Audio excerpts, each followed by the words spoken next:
अंतरात्मा की आवाज़। आज की कहानी। किसी गांव के किनारे मंदिर में एक साधु रहता था। उसी गांव में एक चोर भी रहता था। वह चोर खाते पीते घर का बेटा था। वह चोर हो गया तो जिंदगी भी चोर की ही घसीटनी पड़ रही थी। किसी ने उसकी शादी नहीं की। वह चोर अपने ही गांव में हाथ मारता था। लोग उसे कबाड़ी चोर कहते थे, क्योंकि वह छोटी छोटी चोरी ही किया करता था। उसके चोरी करने से लोगों को दुख अधिक होता था, लेकिन हानि कम। चोर को लाभ कुछ नहीं था, पर परेशानी दुनिया भर की। चोर ने सोचा, मंदिर के चढ़ावों से साधु की थैली भरी पड़ी है और वह संपत्ति भी उसकी मुफ्त की ही तो है, खून पसीने की तो है नहीं। अब उसने साधु की कुटिया पर आना जाना शुरू कर दिया। बगुला भक्त की श्रद्धा भक्ति से साधु महाराज तो गदगद हो उठे। चोर मुंह में राम बगल में छुरी लेकर दिन भर साधु महाराज की सेवा करता।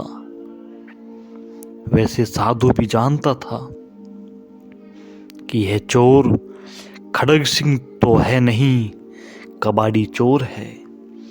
दिन में इसे हाथ कुछ नहीं लगना, रात में मुझे इसको घास नहीं डालनी है। इसलिए मेरी थैली का बाल भी बांका होने से रहा। थैली के आकार को देखकर कबाड़ी चोर की तबीयत हरी होती रहती थी। उस दिन चोर रात होने पर कुटिया से उठाए नहीं उठा। दाव में कबाड़ी चोर और बचाव में साधु महाराज रात भर करवट पर करवट बदलते रहे। जब झाड़ी में मुर्गे ने बाग दी तो साधु महाराज की जान में जान आई। अगले दिन साधु महाराज रात को थैली बाहर रख देता और सुबह भीतर। साधु रात भर खराटे भरता रहता। चोर रात भर थैली को ढूंढता रहता, थक जाता।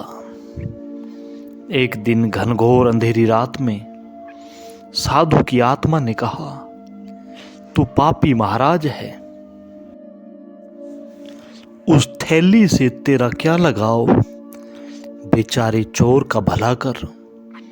उसी रात चोर की आत्मा ने भी कहा कि 2 आंख 2 हाथ 2 पैर 6 संपत्ति भगवान ने तुझे दे रखी है, तू उनका दुरुपयोग मत कर। चोरी के चक्कर में पड़कर जिंदगी को बेकार गंवा रहा है। करने वाला क्या नहीं कर सकता, लेकिन जब तक नीयत में फितूर रहेगा तब तक भाग्य भी तुझ पर मेहरबान नहीं होगा। एक लंबी जिंदगी इस थैली के सहारे कितने दिन काटेगा। उस रात साधु ने वह थैली बाहर नहीं रखी।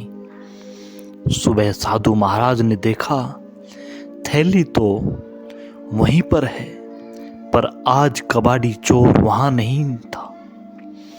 कबाड़ी चोर होता भी कैसे? उस चोर की अंतरात्मा जग गई थी। आज बस इतना ही। धन्यवाद।